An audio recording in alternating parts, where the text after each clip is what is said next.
Buenas tardes. En nombre de la Comisión Permanente de Homenaje a la Gesta del Atlántico Sur y del Centro Naval, les doy una cordial bienvenida a esta conferencia que nos brindará el señor Capitán Sáenz. El licenciado Jorge Sáenz se retiró de la Armada como capitán de fragata de Infantería de Marina en 1985. Posteriormente ocupó en el RENAL la jefatura de los departamentos Inspección, Importación y Exportación, Blindados, Relaciones Internacionales y Secretario de Prensa. Diseñó la norma argentina de chalecos antibala MA01. Realizó un curso de armas y explosivos en la Embajada de los Estados Unidos y posteriormente fue becado por la Secretaría de Estado para realizar el curso avanzado en Washington, D.C. Designado por Cancillería delegado ante la Asamblea de la ONU en Viena, Mercosur, Chile y México. Ingresó a la Secretaría de Seguridad de Gobierno de Salta, donde culminó sus funciones con la actual administración como subsecretario de Seguridad. Escribió 8 libros, uno de armas, otro de balística y 5 más relacionados con la gesta güemesiana y otro sobre la Guerra de Malvinas. Recientemente fue distinguido como académico correspondiente de la Academia Güemesiana y premiado por el Gobierno de Salta con medalla de honor por sus trabajos de investigación histórica. Expondrá a continuación sobre la desconocida reunión clave de 1981, origen del desembarco en Malvinas, el secreto de Galtieri. Señor Capitán Sáenz, un gusto tenerlo, lo escuchamos con mucha atención. Muchas gracias, señor capitán, por sus palabras de presentación. Damas y caballeros, muy buenas tardes. Veo aquí mucha gente conocida que se ha acercado a acompañarme en esta exposición relacionada con el origen verdadero de la Guerra de Malvinas. Hay compañeros míos que están presentes, que me conocen muy bien, y la presencia de ellos indica que no han escarmentado. Hoy voy a tratar un tema que es muy poco conocido, dado que sobre el origen de la Guerra de Malvinas tiene diversas fuentes, algunas relativamente serias, bien intencionadas y otras no lo son. Para comenzar, vamos a tener que retrotraernos varios años, porque esto está íntimamente relacionado con hechos sucedidos hace ya muchos años y que repercuten con el tiempo. Vamos a tener que descender en el tiempo hasta el año 1952. En ese momento gobernaba el general Juan Perón, y acá, a pocos metros, estaba desarrollándose un acto en la Cancillería, en el Palacio San Martín.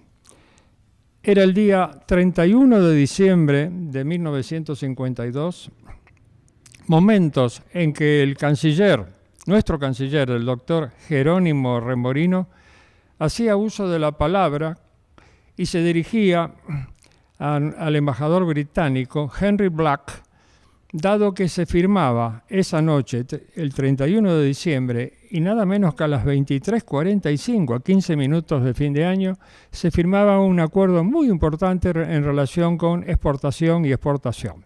Y agradecía la buena voluntad del embajador y sus funcionarios para llevarlo a buen término. El hecho de firmarlo ese día tenía todo un simbolismo porque el año siguiente, 93, a pocos minutos, comenzaba una nueva relación con Inglaterra. Mientras tanto, pocos días después, el 17 de enero del año 53, estaba operando en la Antártida el Grupo Naval Antártico de la Marina Argentina y el día 17 había arribado a la isla de Decepción el buque transporte de Bahía Aguirre y además el remolcador Chiriguano como auxiliar, porque la intención era realizar en la isla de Decepción lo que llamaban en ese entonces actos de presencia. En la isla de Decepción había un destacamento naval argentino y un destacamento británico denominado B de Bravo. El jefe de ese destacamento era un piloto de la Segunda Guerra Mundial, de origen australiano, y también había un destacamento argentino que estaba al mando del teniente de navío, aviador también, Fraguío, que disponía de un hidroavión biplaza que lo llamaban el zapato volador por su aspecto. Iba a estar allí por la temporada de la campaña un teniente de navío, Jorge Chigaren, acompañado de 2 suboficiales. La casilla que iban a instalar la instaló en pocas horas parte del personal de Batallón Construcciones a bordo del Chiriguano, que estaban a bordo del Chiriguano, y una vez establecido y izada la bandera argentina, se inauguró por breve tiempo un refugio que iban a llamarlo Cándido de la Sala, teniente de navío Cándido de la Sala, que murió durante las invasiones inglesas combatiendo contra ellos. Al poco tiempo de haber instalado ese refugio, se presentó el piloto australiano diciendo que era territorio británico, y el teniente Chigaren le dijo que en realidad era territorio argentino, que ellos estaban usurpando, y hubo allí el famoso encuentro a nivel diplomático de 2 sostenedores de que ese territorio pertenecía a cada uno de ellos. Tiempo después arribaron varios buques argentinos, logísticos y demás, y un destructor enviado desde Malvinas con un policía que le dijo al teniente Chigaren que tenía que retirarse. Semanas después, ya estamos a 15 de junio, el teniente Chigaren había ido al destacamento naval porque uno de los equipos de radio no le funcionaba y necesitaba su reparación para poder comunicarse con su comando superior. El hecho es que cuando volaba de regreso, dado que su colega le envió al zapato volador, cuando volaba de regreso, desde el aire observa que el refugio ya no estaba, que había otro destructor, un segundo destructor, el primero ya había zarpado, se había llevado al suboficial y al cabo, y cuando acuatizó, tomó contacto con un oficial de la Royal Navy que le dijo que estaban en territorio británico, por lo tanto serán desalojados, con el apoyo de 40 infantes de marina, Royal Marines, que habían sido interceptados en Panamá, que venían de la guerra de Corea. El hecho es que tuvo que irse. Lo desalojaron por la fuerza. El Servicio de Inteligencia Naval informó que había más destructores en zona que habían venido de Inglaterra, de sus bases, y que posiblemente estaba en camino un portaaviones. Todo esto por orden del primer ministro Winston Churchill, por un acto consistente en instalar una casilla en un lugar inadecuado con un nombre inadecuado, cercano al destacamento naval inglés. En ese momento podemos decir, ¿qué pensaría Inglaterra de nuestra política exterior, dado que días antes era todo un homenaje al embajador británico y de pronto se instala esa casilla que era realmente una especie de ofensa hacia Gran Bretaña? 30 años después, una fuerza de tareas numerosa desembarcó el 2 de abril de 1982 en Puerto Stanley. Hizo prisioneros a los Royal Navy, la dotación de Royal Navy que estaba en ese lugar, detuvo al gobernador y fue reemplazado por un general argentino en actividad. ¿Cuál podría ser la respuesta de Inglaterra?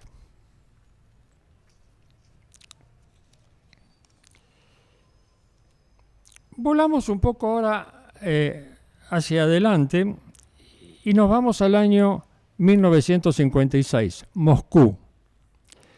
El primer ministro designó como jefe de la Armada Soviética a un distinguido almirante, Sergei Gorshkov, distinguido realmente, tal es así que algunos historiadores actuales lo mencionan como el almirante Mahan del siglo XX. El almirante Mahan fue el que vislumbró una gran flota de los Estados Unidos que que podían controlar todo el planeta, cosa que se concretó después de la Segunda Guerra Mundial.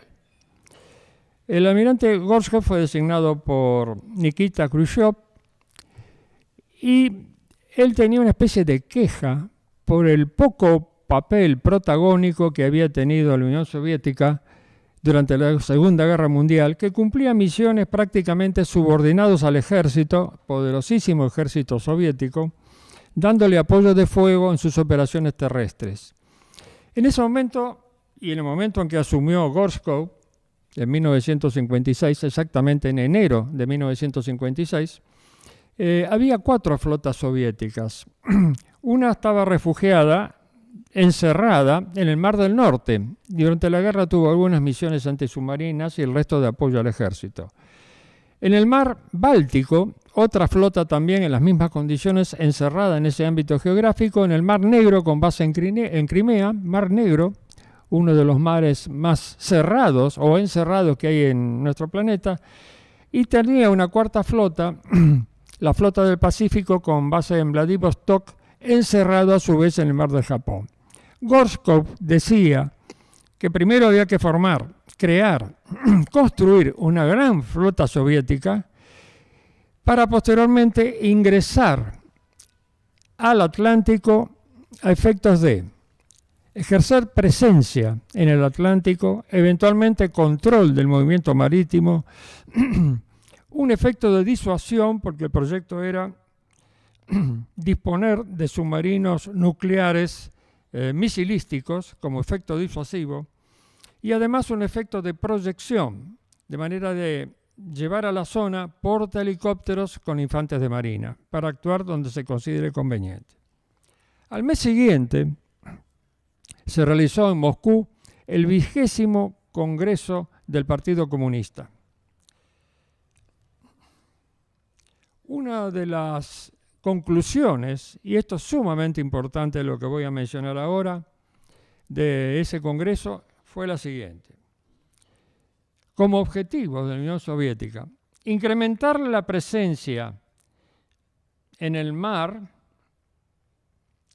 de la flota soviética y a su vez lograr en el tercer mundo estados adscriptos en África, alrededor de África, y también en Centro y Sudamérica. Fue así que nacieron las famosas insurgencias o movimientos revolucionarios o movimientos, como un eufemismo, movimientos de liberación, cuyo primer producto fue Cuba. Indudablemente inicialmente esa guerrilla fue algo bohemia, algo romántica, tuvo el apoyo incluso de la prensa de los Estados Unidos, pero cuando Fidel Castro tomó el poder se declaró marxista, leninista y por supuesto apoyado por la Unión Soviética. Poco después hubo una proyección de esa revolución sobre Centroamérica, que era un punto vital porque allí estaba el Canal de Panamá, que si se suspendía su funcionamiento, es decir, rotura de esclusas por sabotaje o de las locomotoras que traccionaban a los buques, podría cobrar importancia el Estrecho de Magallanes, pero fundamentalmente el Cabo de Hornos para el tránsito entre el Océano Pacífico y el Océano Atlántico. ¿Por qué África? Porque la economía de Occidente pasaba por el Cabo de Buena Esperanza. En el Cabo de Buena Esperanza era controlado en ese momento por Sudáfrica, naturalmente, pero tenía especial intención estratégica de su neutralización por medio de submarinos nucleares torpederos, la Unión Soviética. Pero no tenía bases. Allí logró, poco después, una adhesión de parte de Guinea, Conakry, la capital de Guinea, que le facilitó tener bases en Guinea y por lo tanto ya comenzaron a operar submarinos y además buques de superficie de importancia, entre ellos portaaviones. Desde esa base incluso comenzaron a operar los aviones de exploración de largo alcance Tupolev. Posteriormente, y en el marco de las guerras de liberación, Angola cayó en manos del poder soviético en base a la guerrilla. También Mozambique, que controlaba desde allí, podía controlar el estrecho de Madagascar.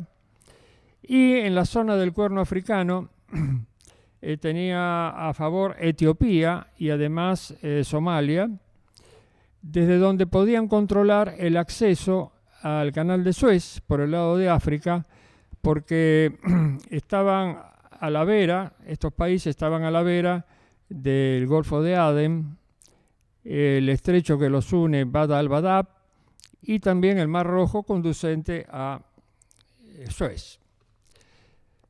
Pero Suez tenía un problema, había grandes conflictos en esa zona que ya conocemos entre Israel y los países vecinos, y a veces Suez no funcionaba y tenía una limitación muy importante en materia de calado y de tonelaje, dado que por Suez los barcos que tenían más de 70.000 toneladas y más de 20 metros de calado no podían pasar. Tal es así que los astilleros comenzaron a construir buques que se denominaban Suez Max o Suez Máximo, pero siempre con limitaciones, y resultaba no conveniente comercialmente, dado que llevaban poca carga en consecuencia para Europa y Estados Unidos o Norteamérica. De esa manera comenzaron a construirse en los astilleros los superpetroleros de 300.000 a 500.000 toneladas y varios centenares de metros de eslora, lo mismo que los supercontenedores de 200.000 toneladas hasta 350.000, 400.000, de manera que resultaba más económico. Un estudio serio de la época indicaba que en caso de que la Guerra Fría, y todo esto se hace en el marco de la Guerra Fría, en caso de que la Guerra Fría se torne caliente en un ambiente convencional, no nuclear, el pasaje por el Cabo de Buena Esperanza podía ser interdictado por los submarinos nucleares torpederos, y si eso se producía, Europa estaba de rodillas en solo 3 meses y afectaría gravemente a Norteamérica. El geopolítico articulista brasileño Luis Furlan decía lo siguiente: en el ínterin comenzaron guerrillas en el cono sur sudamericano, en la Argentina, siguiendo este plan soviético, en Uruguay. Había un país marxista, llegado en democracia por las urnas, que era Salvador Allende, luego volteado por el golpe militar de Pinochet, y también posteriormente hubo guerrilla, Sendero Luminoso, en Perú, ya sobre el Pacífico. Era un conflicto muy importante el existente en el Cono Sur, porque había, primero, problemas con Chile.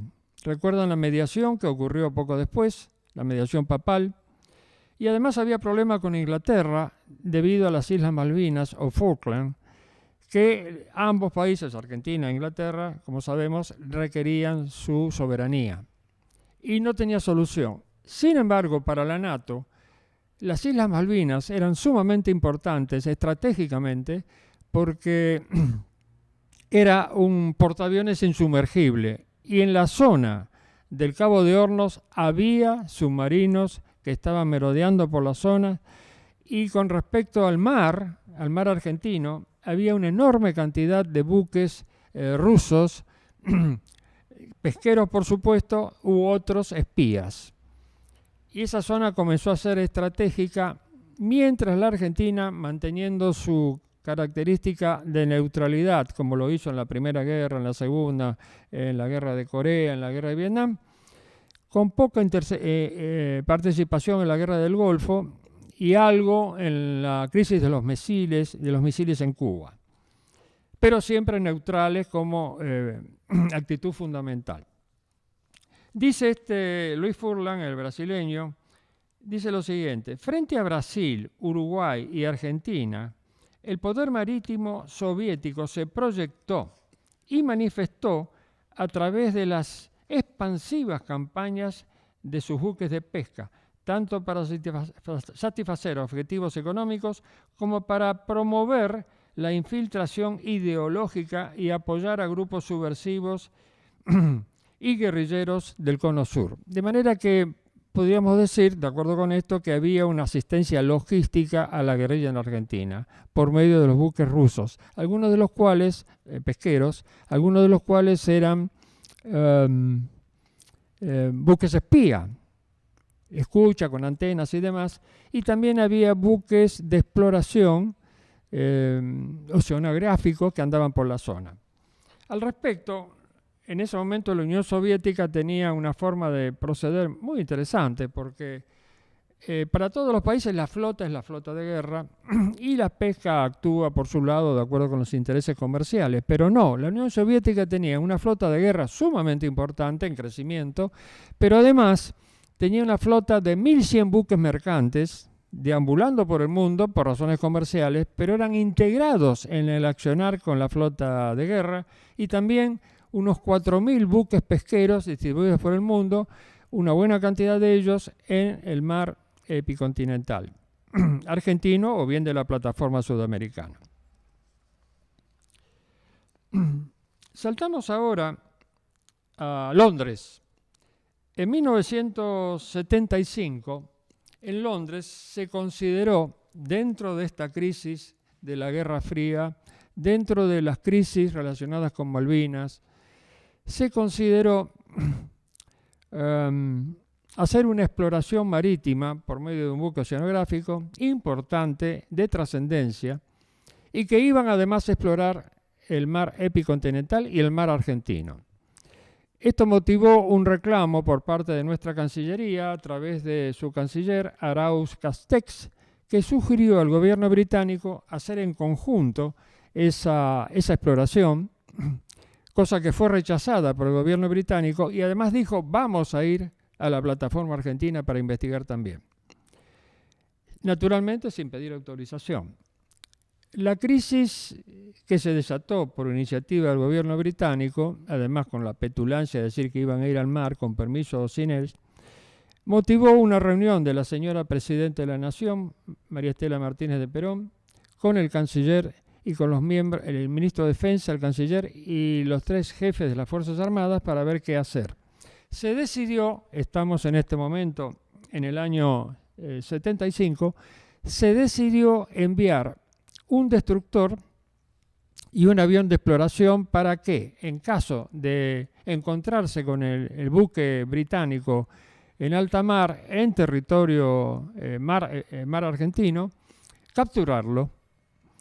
Así fue que se envió al destructor, con esa misión se envió al destructor, a un destructor y un avión Neptune para tratar de ubicar ese buque de exploración. El buque de exploración era el Shackleton, en homenaje al famoso explorador británico Ernest Shackleton, cuyos restos están hoy en Georgia, en Great Beacon, en las Islas Georgia, porque ahí falleció durante uno de sus viajes. El buque Shackleton iba a estar al mando de Lord Shackleton, hijo del anterior, que llegó a Puerto Stanley el día 3 de enero de 1976. Eso fue considerado una falta de cortesía, una grosería por parte de la Cancillería Argentina, dado que el 3 de enero era aniversario de el robo de las Islas Malvinas a la Argentina de aquel entonces en 1833. El día 4 de febrero de 1976 y con el destructor Storni al mando del capitán de fragata Ramón Arosa, con su segundo, el capitán de corbeta Carlos Gioldi, se encontraba en alta mar cuando el Neptune le pasa la posición del Shackleton, que estaba dentro de aguas jurisdiccionales argentinas. Ese día, en Ushuaia, se encontraba el comandante de operaciones navales, el almirante Luis María Mendía, porque iba a entregar el cargo de comandante del área naval austral, el almirante Edgardo Segura, aquí presente, y tenía que entregar el mando a su sucesor. La operación o la ceremonia se suspendió porque estaban operando en una zona que dependía del almirante Segura. En consecuencia se demoró la ceremonia y en un momento determinado el almirante Segura toma el teléfono, lo llama al almirante Mendía, que estaba en ese momento esperando en la casa de huéspedes con su ayudante, y le dijo que había sido avistado. Por canal internacional le ordenaron que se detenga, no se detuvo. Y el almirante le dijo, bueno, sigan los pasos. Seguir los pasos significa que tiene que abrir fuego, no sobre el buque, pero sí en la proa del buque, de manera tal de intimarlo y decirle, esto viene en serio, tiene que detenerse. El hecho es que abrió fuego, el almirante Segura vuelve a llamar al almirante Mendía y le dice, no se detiene. Mendía le dijo, bueno, hay que hundirlo, y cortó. Y dirigiéndose a su ayudante le dijo, ¿tomamos un café? El ayudante escuchó lo que había pasado y le dijo, señor almirante, dadas las circunstancias, ¿no será mejor tomar un whisky? El hecho es que poco después el Shackleton informó que tenía pasajeros civiles a bordo, que había explosivos y que eso, de hecho, porque ellos son muy conocedores de todos estos hechos, de hecho inhabilitaba que le tiren al buque, no era un buque de guerra armado. En consecuencia actuó el almirante Macera, habló con la señora presidenta y decidieron no hacer nada. El Storni siguió al buque Shackleton fuera de las aguas jurisdiccionales y llegó a inmediaciones de Puerto Stanley. Esto produjo dos efectos sumamente importantes. Aquí hay que referirse a la estrategia seguida por Inglaterra, dado que en una conversación comentaba el doctor Amendolara, que dentro de poco va a dar una conferencia acá, en el Centro Naval, le comentaron al doctor Amendolara los ingleses que actuaron en Malvinas, hablamos a nivel general, que los argentinos siguen en la escuela de guerra las enseñanzas de von Clausewitz. Clausewitz era contemporáneo de Napoleón. En cambio, ellos, los ingleses, siguen las enseñanzas de Liddell Hart, que era un estratega inglés veterano de la Primera y Segunda Guerra Mundial y que se caracteriza por defender la estrategia indirecta. Por un lado, no vamos al objetivo, sino que vamos por el costado. Y además, algo muy interesante y vital para todo plan, que todo plan tiene que tener ramas, es decir, la opción A, que es la primera, la optada, la opción B, C, D, todas las necesarias. Y es ahí cuando Inglaterra comienza, de acuerdo con esta teoría, a elaborar planes simultáneos para lograr su objetivo, no discutir más sobre las Islas Malvinas y posesionarse en forma definitiva. ¿Cómo? En 1976, Lord Shackleton elabora en septiembre del 76 un informe en relación con las riquezas reales o potenciales, o actuales y potenciales que tenían las Islas Malvinas en relación con la pesca alrededor de las islas y sobre todo la enorme riqueza ictícola que había en la plataforma continental, entre ellos aguas argentinas. Y además la explotación de algunos minerales, posiblemente petróleo, que sí hay petróleo, hace poco se ha publicado que en la zona del banco Sea Lion o León Marino hay una reserva de 1.000 millones de barriles de petróleo. Lo que pasa es que su costo de explotación está arriba del precio actual del petróleo, que anda alrededor de los $50, y cuando esté en 70 van a explotarlo, si es que llega, y sí, va a llegar el costo del petróleo a ese nivel, como antes fue superado también. Y además hablaba de algunos minerales que había y demás, pero lo interesante era que Shackleton dijo en su informe que era imprescindible la colaboración de la Argentina para que brinde sus puertos y colabore en la explotación de esos bienes. Inglaterra siempre, como política para entregar las islas, precisamente hizo eso, bienes comunes o acuerdos comunes, de manera tal que una vez que se está estableciendo, entrega la soberanía, como lo hizo con Australia, Nueva Zelanda, Sudáfrica, la India, Hong Kong, más recientemente, después de cierto tiempo. La Argentina no trata con intrusos, de manera que nunca tuvimos tratados comerciales realmente firmes como para que luego de eso se entregue la soberanía, en un episodio que más adelante me voy a mencionar y que el señor almirante Segura lo conoce muy bien porque lo vivió.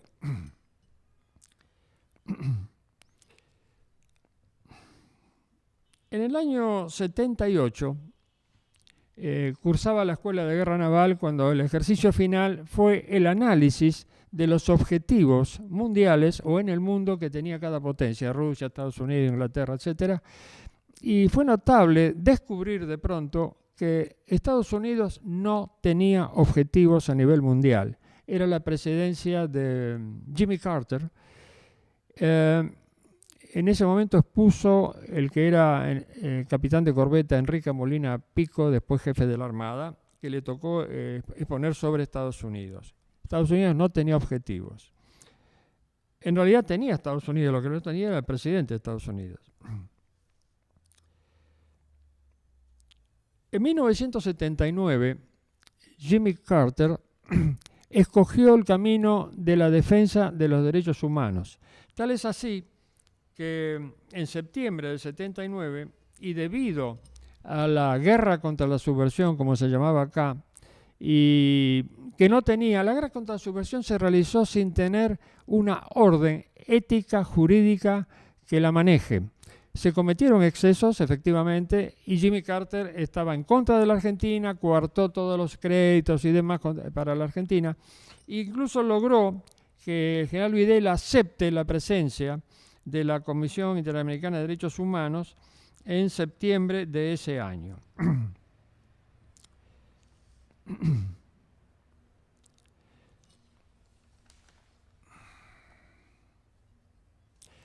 Otro de los medios que empleó, siguiendo las ramas que decía Liddell-Hart, uno de los medios era planificar, dadas las capacidades que había demostrado la Argentina, una forma de oponerse a esas capacidades. En la zona, la Argentina tenía un enorme poder relativo superior a Inglaterra en las Islas Malvinas, que tenían muy pocos hombres.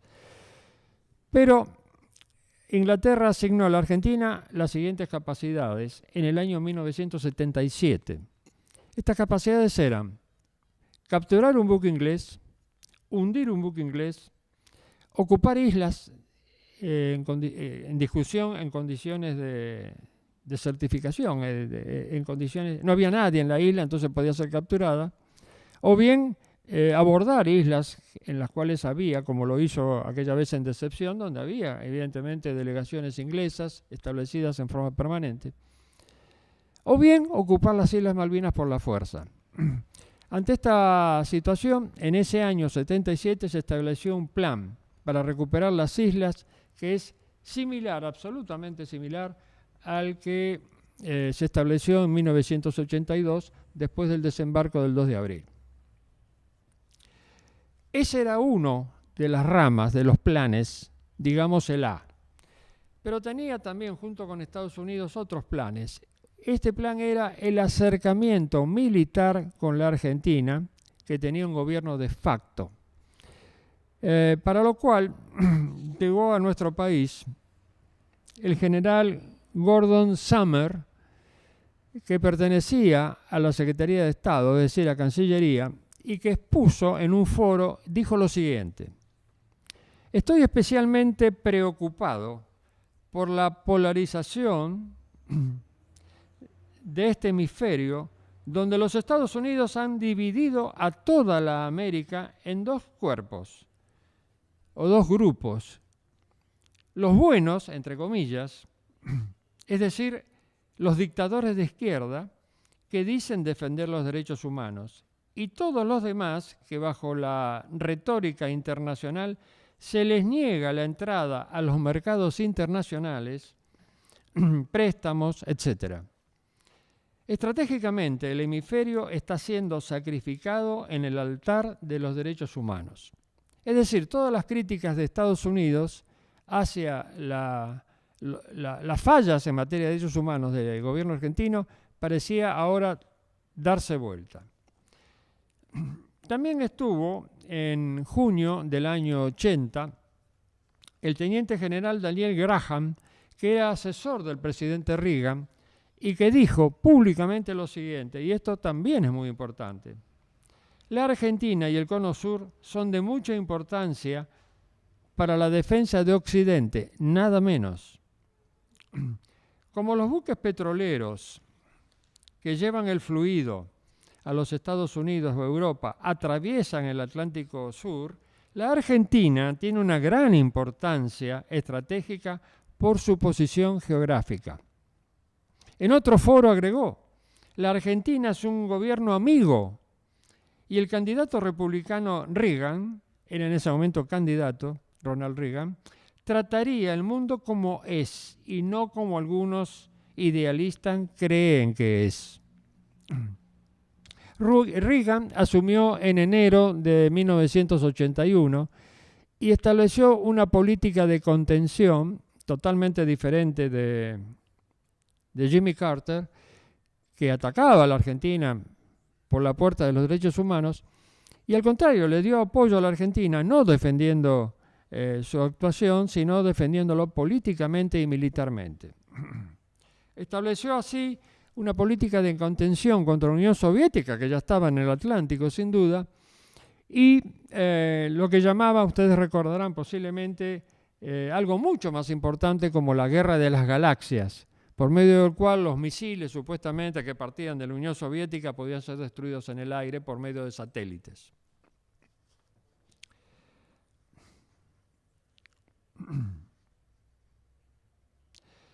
En 1981 visita a la Argentina el jefe del ejército de los Estados Unidos y le ofrece, en este caso al general Galtieri, que ya jefe del ejército argentino, le ofrece establecer consultas periódicas cada tanto tiempo. Este tipo de hechos de hacer consultas entre ejércitos es el reflejo de un grado de amistad muy importante, porque estamos hablando de consultas. ¿Vos qué vas a hacer? Yo voy a hacer esto, ¿estamos de acuerdo? Sí, se ponían de acuerdo con la Argentina para sus movimientos militares. Era sumamente importante. Los mensajes que llegaban a la Argentina a través de estos funcionarios de alto nivel no fueron recibidos o interpretados debidamente. En mayo, siempre del 81, está por la zona el almirante Harry Train. Harry Train es un almirante que en ese momento era jefe de la flota del Atlántico de los Estados Unidos. Y cuando llegó a la Argentina en esa época, se entrevistó con el almirante Lambruschini, jefe de la Armada, y el almirante Anaya, su jefe, proponiéndoles la creación de la OTAS, Organización del Tratado del Atlántico Sur, que sería un apéndice de la OTAN, es decir, el Tratado Atlántico Norte, lo cual implica una serie de ayudas y demás, pero ese mensaje quedó en la nada tampoco. Decía que tenía que formarse la OTAS con Uruguay, Argentina, Uruguay, y seguidamente Brasil y Sudáfrica.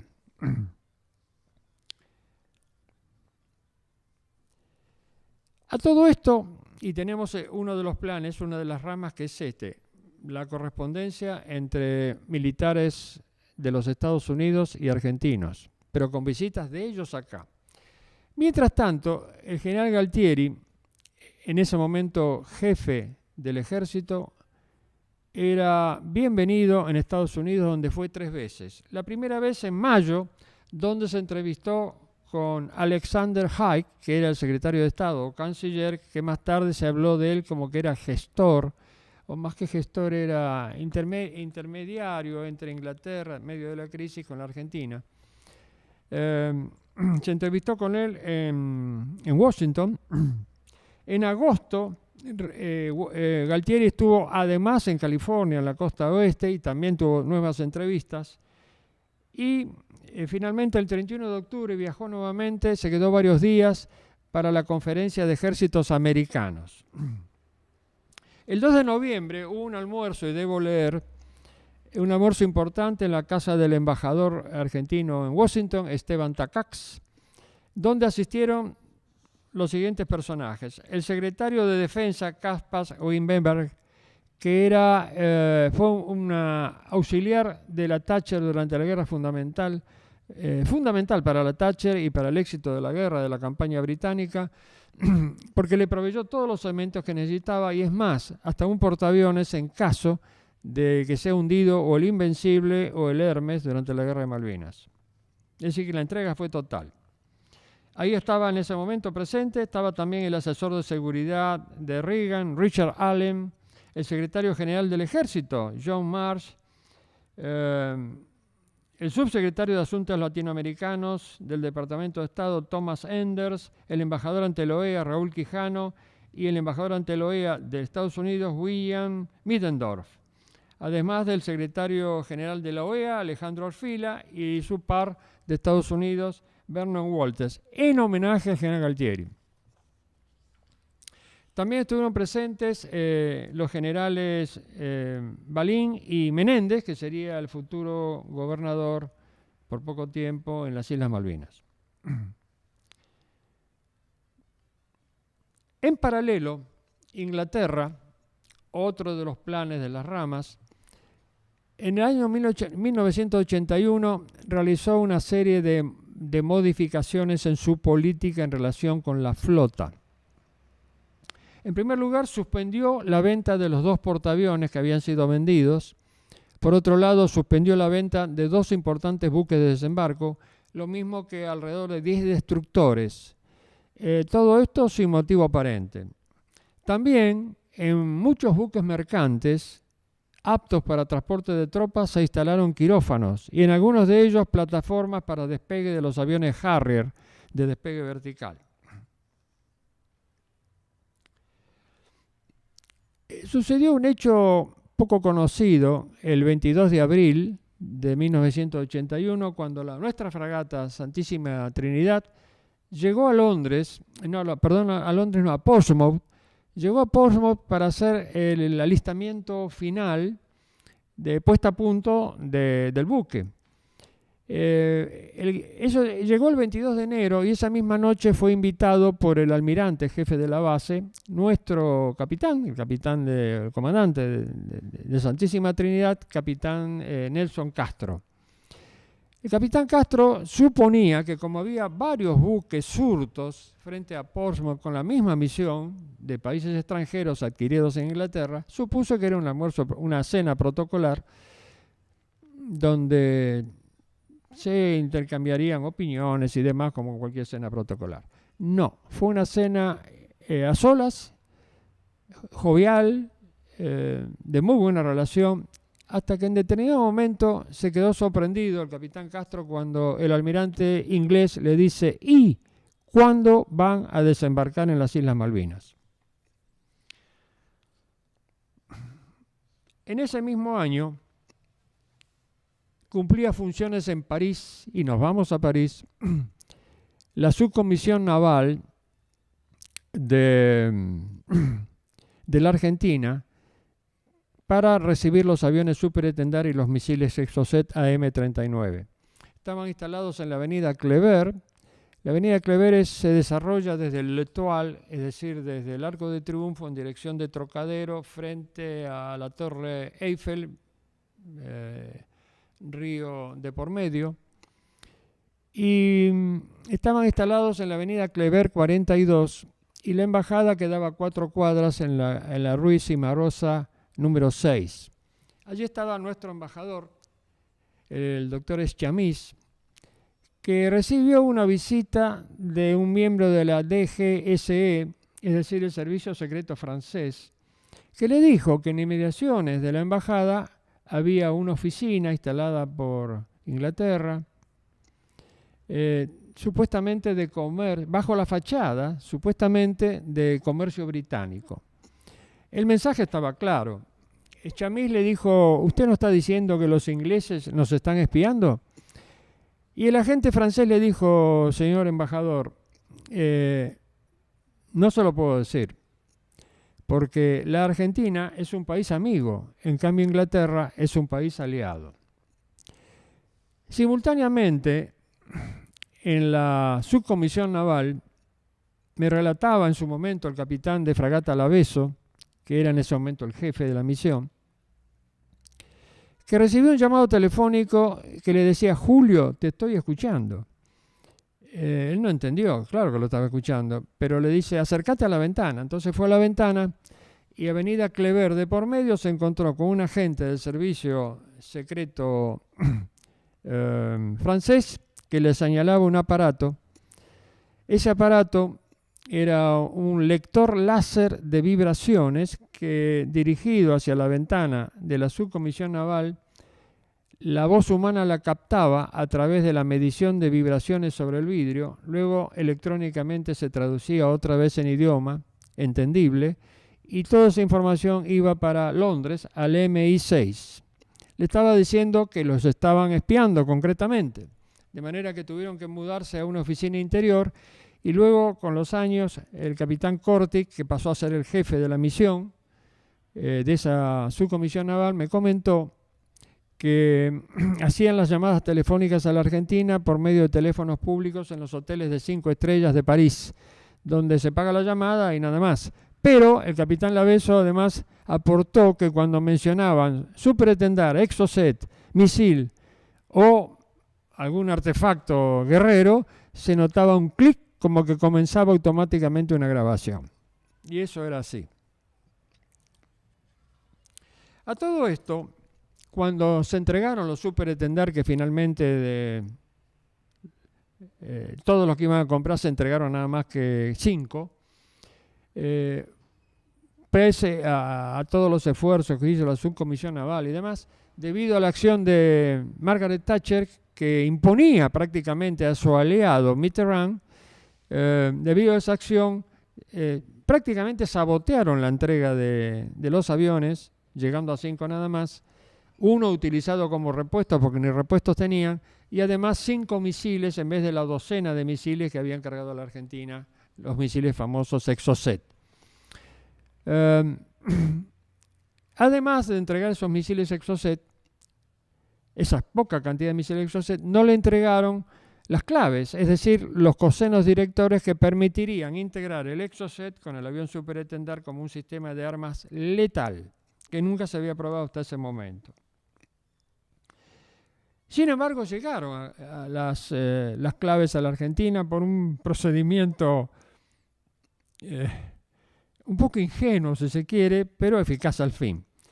El capitán Laveso me contaba que estaban levantando la misión cuando golpean a la puerta de la subcomisión y se presenta un señor que me dijo que era un señor mayor de edad, que le dijo que había trabajado muchos años en la fábrica de los Exocet aeroespaciales, cuyo presidente, a propósito, era el hermano del presidente Mitterrand, general Mitterrand, era el presidente de la firma, y le dijo que lo habían echado y que se sentía muy mal, resentido, y que por ese motivo le hacía entrega de las claves. Esas claves fueron llevadas a la Argentina por un piloto muy conocido en el centro naval acá, el teniente de fragata aviador naval Walter Oppen, más conocido como Max o Menos, un hombre de gran humor que aceptó inmediatamente trasladar, y con los años me lo comentó también acá en el centro naval, trajo las claves y de Seiza con toda la tripulación se fue directamente al edificio Libertad, donde fueron recibidas en un portafolio lo que correspondía, y ahí culminó con su misión tan particular. Hubo un episodio que me relató un brigadier general boliviano de mi amistad, que me pidió que no dé su nombre, pero vive en Salta, que era agregado de defensa en España, y en el mes de febrero de 1982 le llamó la atención, como buen boliviano siempre atento a los chilenos, le llamó la atención que los militares destacados en Madrid como en París viajaban semanalmente por un par de días o 2 o 3 días a Londres, todas las semanas a partir de febrero. Y eso le llamó tanto la atención que informó a nuestro agregado militar y a nuestro agregado naval. Del agregado naval era el capitán de Aro, el militar no lo sé, porque le pareció que era muy llamativo ese contacto de pronto a partir de los primeros días de febrero de 1982. Por supuesto, estaban coordinando el apoyo que iba a dar Chile a una operación futura que no se sabía cuándo iba a ocurrir. Mientras tanto, pasaba otro hecho también sumamente importante vinculado con la Guerra de Malvinas, dado que un empresario chatarrero que expuso acá a principios de este año, Konstantino Davidov, que se mostró interesado, mucho antes de la Guerra de Malvinas, se mostró interesado por una información que había recibido de un inglés que le dijo que en Grytviken y en otros puertos de las Islas Georgias había establecimientos balleneros abandonados y que podría recuperarse ese material que adquiere valor cuando se lo pone en el continente, en los lugares como chatarra. Pidió información a este mismo informante, que era inglés, a quién pertenecían ese establecimiento, y le dijo que pertenecían a una firma escocesa, Salvensen. Le pidió autorización para establecer un contrato, viajar y establecer un contrato para retirar esa chatarra, adquiriéndosela, y le dijo que no podían dársela a él, a un argentino. Entonces preguntó por qué. Dijo que no era así, pero no se lo podía decir. Vino a la embajada en Buenos Aires, habló con el encargado de negocios británico aquí en esta ciudad y le dijo exactamente lo mismo: no podemos autorizarlo. Entonces, ¿qué hizo? Viajó a Malvinas, perseverante Davidov, viajó a Malvinas, se entrevistó con el secretario del gobernador de Malvinas, dado que no estaba el gobernador Hunt, y le dijo el secretario: yo me voy a ocupar del asunto. Poco después lo llaman de la embajada británica diciendo que estaba autorizado a establecer el contrato, que debía finalizar en 1983. Este detalle es muy importante desde este punto de vista. Inglaterra no autoriza a operar a empresas que no sean del Commonwealth en su territorio. Y en este caso autorizó a Konstantino Davidov porque tenía un objetivo ulterior: generar una crisis para provocar un desembarco.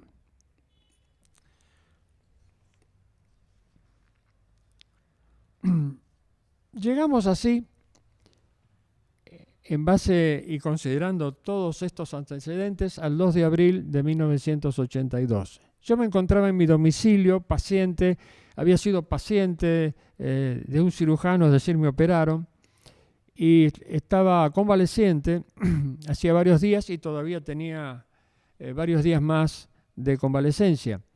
El 2 de abril me enteré del desembarco, por los medios seguramente, en mi domicilio, y sentí dos sensaciones opuestas.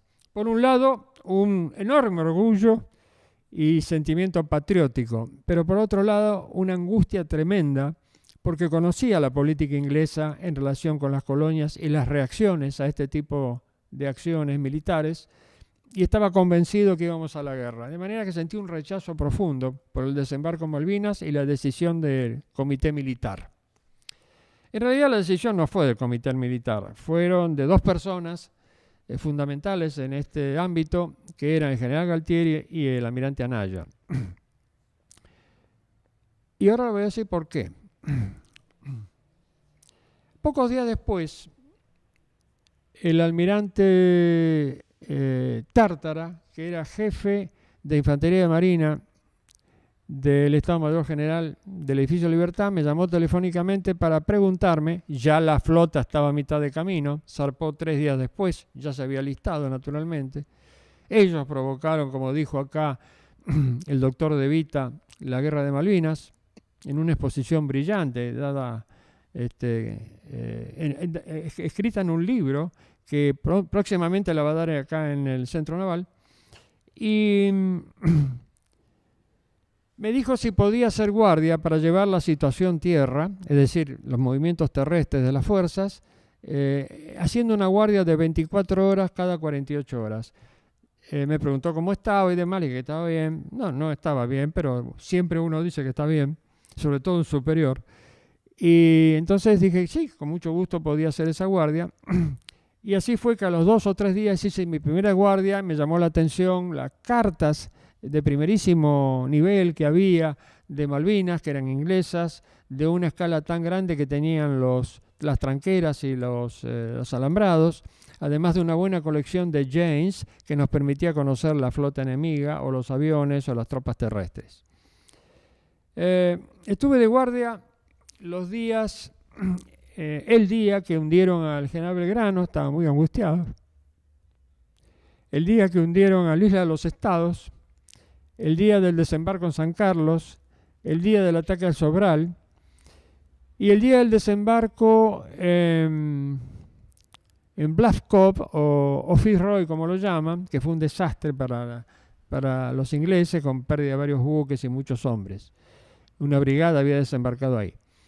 Bueno, culminé la guardia, la última guardia mía, el día 12 de junio, 2 días antes de la rendición, de la guarnición.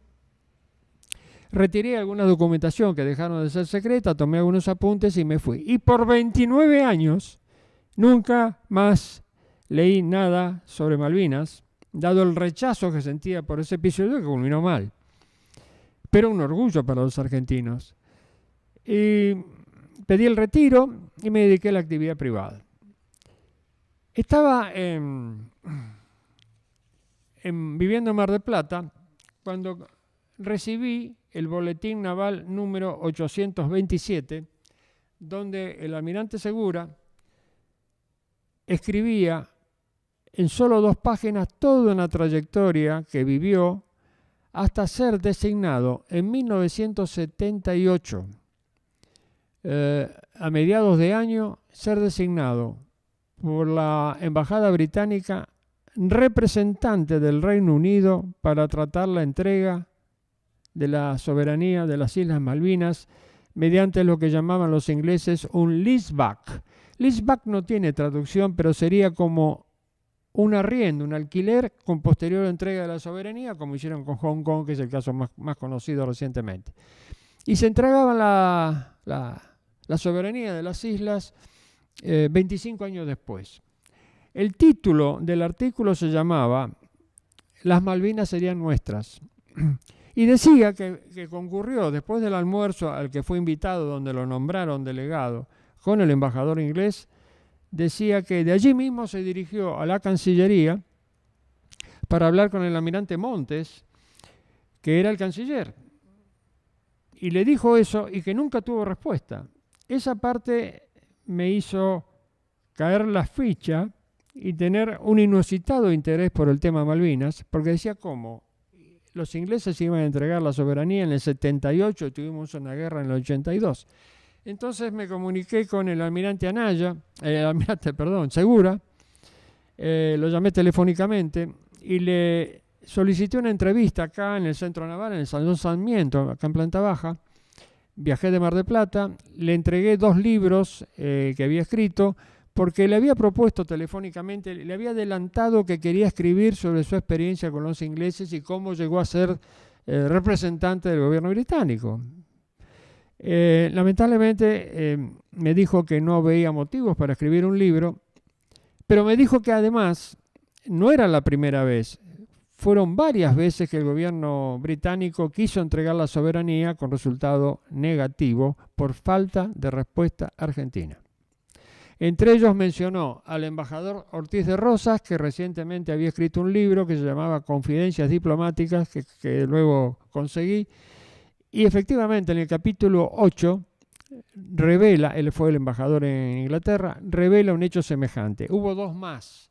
Uno en la época de Perón, en su último gobierno, antes de fallecer, y otro más en la que intervino el brigadier, que era canciller en ese momento en la Argentina, brigadier McLaughlin. Todo sin resultado.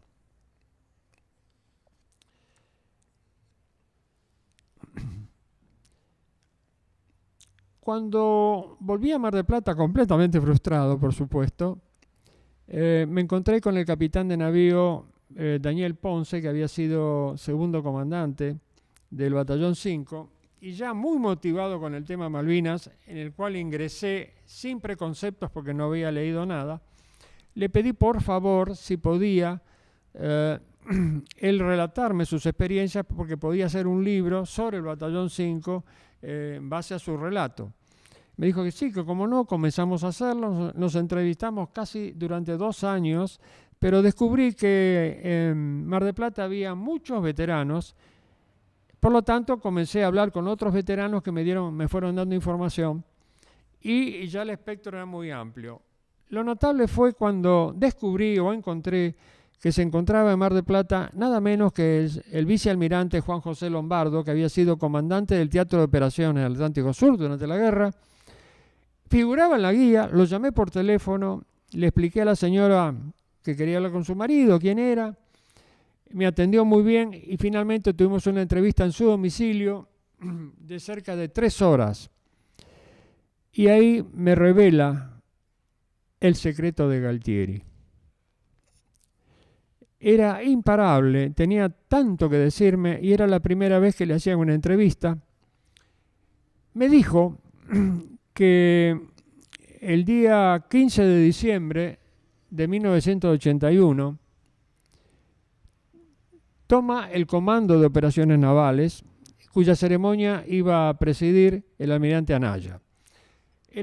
Con el almirante Anaya, cuando él era comandante de la Fuerza de Submarinos en Mar del Plata, fue llamado por el almirante Anaya y le dijo, cuando se reunieron en Puerto Belgrano, en el Comando Naval, que estaba haciendo un plan esquemático, estamos hablando de 1977.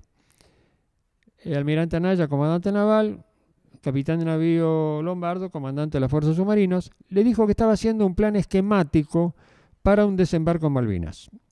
Y le preguntaba concretamente, como experto en la materia, qué influencia podían tener los submarinos nucleares en caso de efectuar un desembarco en las Islas Malvinas. El almirante me dijo en ese momento que había 2 posibilidades. Le dijo a Anaya 2 posibilidades.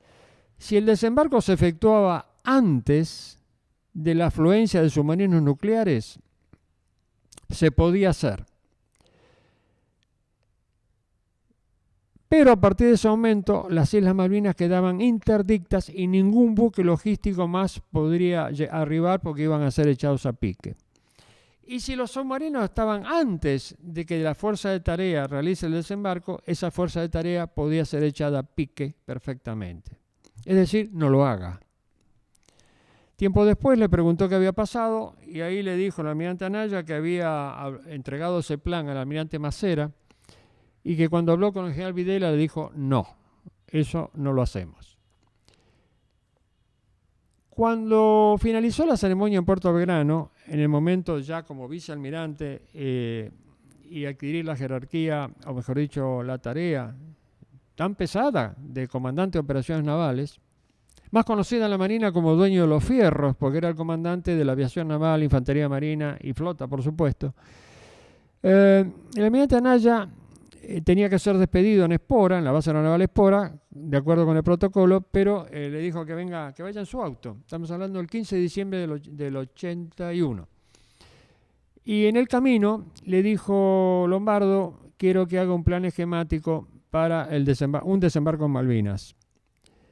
Entonces le preguntó, ¿desembarco y defensa? No, solamente el desembarco. ¿Pero cómo? Sí, usted haga eso. Bueno, lo despidió en Espora, fue a su despacho y el día 28 de diciembre, él tomó el comando el 15, recibe un oficio secreto firmado por el segundo de la Armada que le ordenaba realizar los reconocimientos para un desembarco en las Islas Malvinas y además el desembarco y además la defensa de las Islas Malvinas. Como esto se contraponía, tomó un avión, habló personalmente con el almirante Anaya, que le ratificó solamente el desembarco, no la defensa.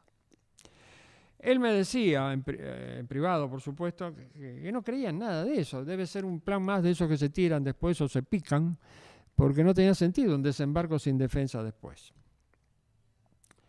Fue así, relataba, que en el mes de enero, la primera semana de enero, no tengo lamentablemente la fecha, pero fue en la primera semana de enero, se presentó ante el almirante Anaya para mostrarle el plan esquemático que había hecho. El plan esquemático es una síntesis de todo el desarrollo de una operación. Es un esquema. Lo leyó el almirante Anaya, le dijo que le parecía muy bien y que lo iba a conversar con el presidente. El almirante me aclaró, hasta ese momento yo era un descreído. No podía hacer un desembarco sin defensa. Entonces ahí me relató que conocía al general Galtieri, porque cuando fue comandante de la Fuerza de Submarinos en ese año 77, hizo una visita oficial a Rosario en un submarino. Resulta curioso, en un submarino a Rosario, pero así fue. Y entre las visitas protocolares previstas estaba la visita al general Galtieri, comandante del segundo cuerpo de ejército, que le pareció una persona sencilla, simple, muy afable, y tenía una imagen positiva de él.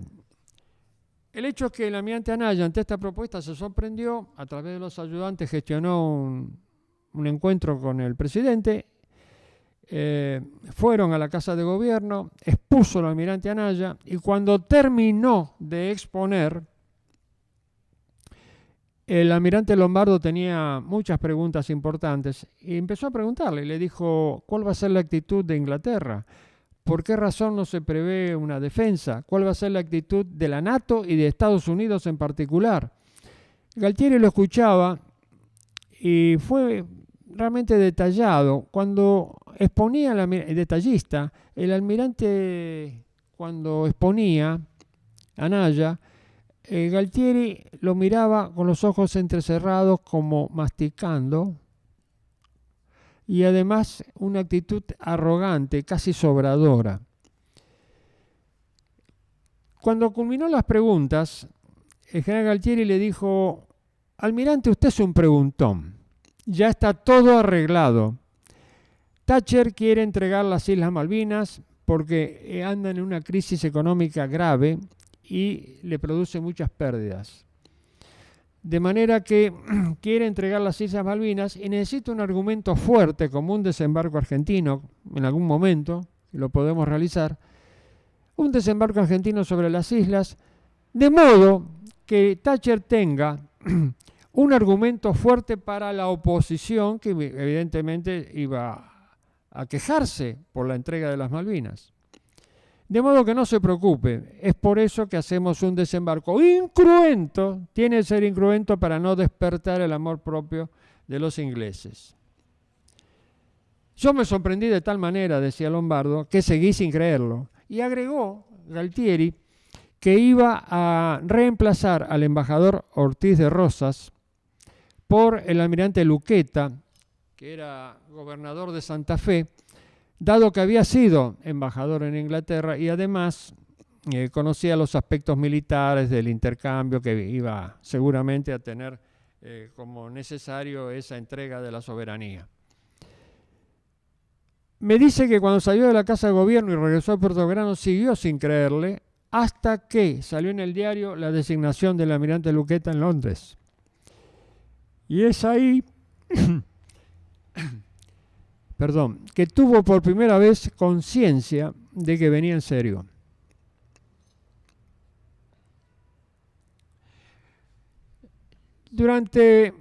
Claro, a mí me sorprendió la noticia, cuál era la causa del desembarco en Malvinas, pero no sabía dónde.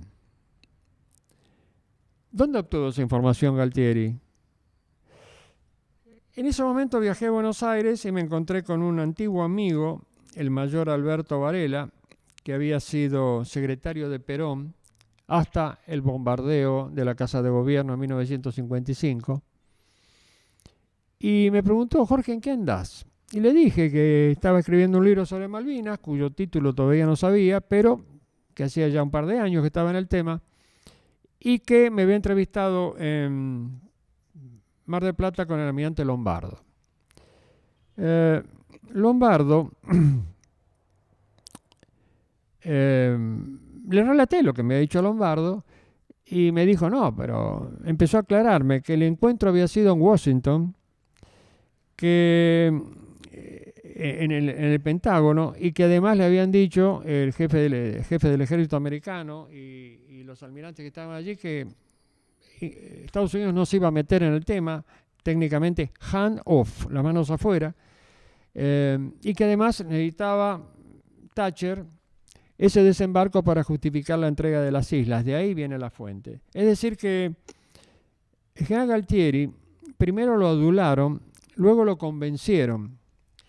Y hay algo notable porque anoche un compañero mío se enteró que iba a dar esta conferencia sobre Malvinas y me envió este mensaje por correo electrónico. Dice: hola Jorge, me enteré que mañana tenés una charla en el Centro Naval sobre previas de Malvinas. No sé si tendrá que ver con los trámites de Galtieri en USA por el tema de los contras, es decir, Nicaragua, y todo ese negocio. Si así fuera, yo tengo un aporte que me comentó un traductor del Colegio Interamericano de Defensa. Él estuvo en el Colegio Interamericano de Defensa y le comentó este hecho. Dijo que cumplió su tarea entre Galtieri y los representantes de la Secretaría de Estado.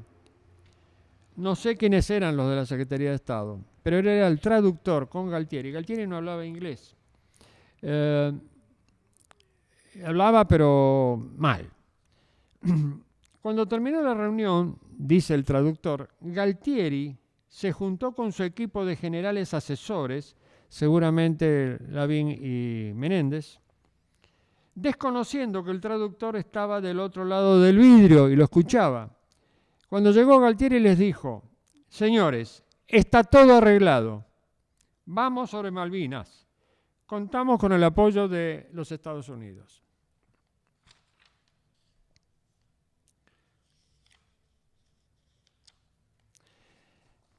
Hay un escrito del doctor Bartolomé, al cual voy a leer ahora porque es muy importante y es el final de esta exposición, que está vinculado directamente con el porqué del desembarco en Malvinas. Es un artículo que escribió el doctor Mariano Bartolomé, hijo del capitán de navío Bartolomé, que se llama Releyendo el conflicto del Atlántico Sur a la luz del contexto estratégico internacional vigente en 1982, es decir, la Guerra Fría. Entre los generales que vinieron a la Argentina se encuentra el general Walters, que hablaba 6 idiomas y era embajador itinerante del presidente de Estados Unidos. Este general se entrevistó con Galtieri y también con el doctor Frondizi.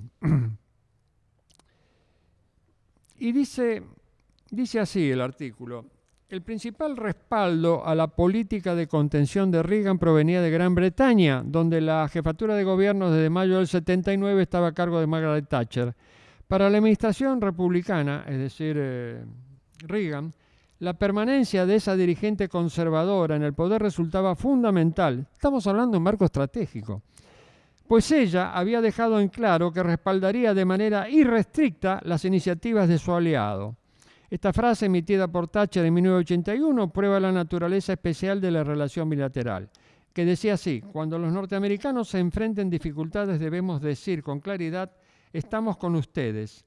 Esta colaboración debe ser desarrollada aún más para oponerse a problemas producidos fuera de Europa. El gobierno de Thatcher era el único en toda Europa occidental que en esos momentos había autorizado el despliegue en su territorio de las baterías de misiles Pershing y Tomahawk, orientados a equilibrar los vectores tácticos, es decir, los misiles SS-20 que la Unión Soviética había instalado detrás de la cortina de hierro. Con Thatcher fuera del 10 de Downing Street, que es el domicilio oficial de la primera ministra, fracasaba la iniciativa misilística estadounidense en el viejo continente. Es decir, la famosa política de contención en Europa era apoyada nada más que por Thatcher. Un reporte del Plan para los Océanos Libres, incluido sobre la historiografía oficial soviética sobre la Guerra de Malvinas, pero que no está contemplado en los análisis publicados en la Argentina sobre el conflicto, señala textualmente: estamos hablando del Plan para los Océanos Libres norteamericanos. Fíjese qué duro. Aun cuando los Estados Unidos pueden contar con un apoyo efectivo y duradero de la Unión Sudafricana y de la República de Chile y eventualmente de la Argentina, que facilite la ejecución de los planes para el extremo sur de los 3 océanos, es indispensable contar con el apoyo de Gran Bretaña. Esta debe ser nuestra principal aliada en esa área, no solo porque es nuestra amiga más confiable en el orden internacional, sino porque todavía ocupa diversas islas en el Atlántico Sur que en caso de necesidad podrían convertirse en bases aeronavales de acuerdo con el modelo de Diego García o en puntos de apoyo logístico como la isla Ascensión. Gran Bretaña debe ser alentada a mantener aquellas islas bajo su soberanía, ante cualquier circunstancia, incluso en los casos en que la Argentina reclama para sí como la Falkland, Sandwich y Georgias del Sur. Agrega el doctor Bartolomé: resulta obvio que en el marco de una negociación diplomática Argentina nunca declinaría sus justas aspiraciones soberanas sobre los archipiélagos sudatlánticos, en disputa en forma funcional a los intereses de Londres y Washington. ¿Cómo podría entonces el gobierno británico cerrar ese diferendo a su favor y de manera definitiva? Inesperadamente la respuesta la proporcionó en su momento el expresidente doctor Arturo Frondizi. Recuerdan que Vernon Walters se entrevistó en el año 81 con el doctor Frondizi. Este prestigioso político en diferentes oportunidades declaró que en el año 1981 lo había visitado un general estadounidense de su confianza, hablamos de Walters. Frondizi lo conoció a Walters cuando era presidente, hace muchos años atrás. Lo había conocido. Un general estadounidense de su confianza, quien le había pronosticado que la administración Reagan propiciaría un desembarco argentino en las Islas Malvinas para luego apoyar fácticamente a Gran Bretaña en la recuperación del archipiélago, cuyo control no volvería a estar sometido a discusión alguna. La justificación que esgrimía el alto jefe militar, Vernon Walters, tiene la llamativa congruencia con todo lo antedicho: instalar una base militar en las islas, objetivo para el cual la Casa Blanca no podía contar con la Argentina, pues su inestabilidad política la tornaba poco confiable. El plazo de ejecución de ese desembarco era relativamente corto y, por otro lado, requería de una crisis que pueda ser manejada en función de los objetivos finales. La crisis de las Georgias. Y por eso lo autorizaron a Constantino Davidoff. Es decir, la crisis provocada por Inglaterra en las Georgias. En cuanto a la oportunidad de esa crisis disparadora del desembarco nuestro, los tiempos políticos del Reino Unido determinaban que el plazo de ejecución no podía extenderse más allá de la primera mitad del año 83. Recordemos que el contrato establecido con Davidoff señalaba que las tareas de desguace deberían finalizar en 1983. ¿Por qué? Porque en ese momento se celebrarían elecciones nacionales en las cuales Thatcher podría resultar derrotada, como podría haber sido derrotada porque tenía baja popularidad, debiendo dejar el gobierno. Esto último podría significar el fracaso del plan de contención de Reagan, dado que no podrían instalarse en el Reino Unido los misiles Pershing y Tomahawk. Señores, el estudio estratégico de estos detalles que acabo de mencionar, que ocurrieron en el año 81, los planes del 77 y demás, convergen en un punto. El desembarco en las Islas Malvinas fue provocado por Inglaterra, para lo cual tuvo un auxiliar en el empresario Davidoff, y además, de acuerdo con los planes de la necesidad de controlar el Atlántico Sur en la zona de Cabo de Hornos, a través de una base militar importante, como después la pusieron después de la guerra, y indudablemente a partir de ese momento, y siendo importante, la Argentina quedaba inhabilitada de aquí en más para hacer cualquier intento de tipo militar para recuperarlas. Señores, el secreto de Malvinas. Muchas gracias.